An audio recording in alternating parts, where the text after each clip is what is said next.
Toto je najmodernejšie zabezpečovacie zariadenie v Plešivci. Fungovalo viac ako 1 rok. Teraz je pokazené.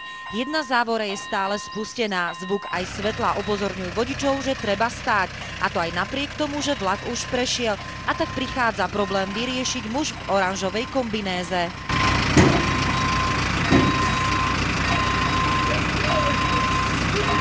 Pravdepodobne heslom "Ak nevieš niečo opraviť, tak do toho kopni" sa riadil aj druhý muž v modrých montérkach. O pár hodín neskôr sa priecestie pokúšajú opraviť, no o 4 dní je situácia rovnaká.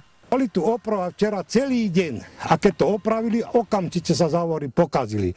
A v železnice tu pošlu nie odborníkov, ale šustrov. Vodiči aut už strácajú trpezlivosť. Muž v oranžovej kombinéze však stále pokazenú závoru opravuje tak, že do nej kopne. Po týždni rampa úplne padne na zem a tak jediné riešenie, čo s ňou, je uviazať ju o stĺp.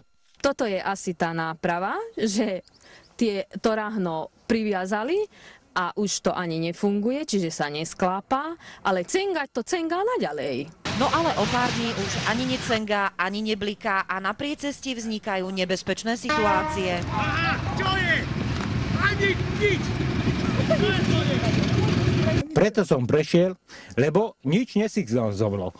Bolo otvorené závory a všetko. Je veľmi ťažko sa vyjadriť k tomu, či ide o pracovníkov ŽSR alebo nie, pretože naši pracovníci majú označenie s logom ŽSR.